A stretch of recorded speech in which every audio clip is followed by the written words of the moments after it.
প্রিয় দর্শক, পরিস্থিতি মোটেই ভালো না। হাসিনা সহ ৩০ জনের গ্রেপ্তারি পরোয়ানা গেল ১২ দপ্তরে।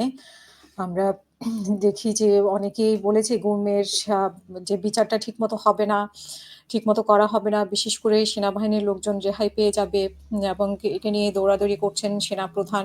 এরকম নানা কথাবার্তা আমরা শুনেছি। কিন্তু শেষ পর্যন্ত এটি গুমের বিচার শুরু হলো আনুষ্ঠানিকভাবে এবং সেখানে গুমের ২ মামলায় সাবেক প্রধানমন্ত্রী শেখ হাসিনা সহ ৩০ জনের গ্রেপ্তারি পরোয়ানা আইজিপির কাছে পাঠিয়েছেন আন্তর্জাতিক অপরাধ ট্রাইব্যুনাল এবং একই সাথে দায়িত্বপ্রাপ্ত বাহিনীর ১২ দপ্তরে পাঠানো হয়েছে। এই প্রসঙ্গে চিফ প্রসিকিউটর মোহাম্মদ তাজুল ইসলাম বলেছেন যে বুধবার বিকেলে ২ মামলার ৩০ আসামির বিরুদ্ধে জারি হওয়া গ্রেপ্তারি পরোয়ানা আইজিপি এবং ১২ টি দপ্তরে পাঠানো হয়েছে।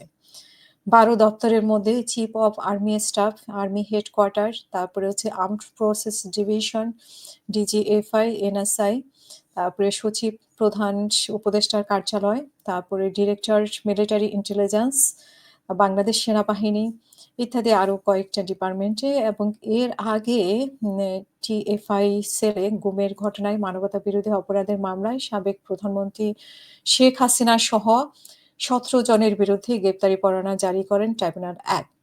একই সঙ্গে জেআইসিতে গুমের ঘটনায় আরেক মামলায় শেখ হাসিনা সহ ১৩ জনের বিরুদ্ধে গ্রেপ্তারি পরোয়ানা জারি করা হয়। একই সঙ্গে একই দিনে সকালে এই ২ মামলায় আনুষ্ঠানিক অভিযোগ দাখিল করেন প্রসিকিউশন। মামলায় ডিজিএফআই সাবেক ৫ ডিজি সহ সেনাবাহিনীর উচ্চপদস্থ কর্মকর্তাদের আসামি করা হয়েছে। এর মধ্যে অনেকেই এখনো কর্মরত আছেন। তবে ফরমাল চার্জ আনুষ্ঠানিক অভিযোগ দাখিলের পর আন্তর্জাতিক অপরাধ ট্রাইব্যুনালের সংশোধিত আইন অনুযায়ী তারা কোনো পদে থাকতে পারবেন না বলে জানিয়েছেন চিফ প্রসিকিউশন। সো এখন দেখা যাক যে কি হয়। আ আনুষ্ঠানিক দাখিলের পরে তারা কর্মরত থাকতে পারেন কি পারেন না এবং পরিস্থিতি আসলে কোন দিকে যাচ্ছে সেটা আমরা দেখতে পাবো। আপডেট জানাবো আপনাদেরকে। কমেন্টের মাধ্যমে আপনাদের মতামত জানাবেন। আসসালামু আলাইকুম।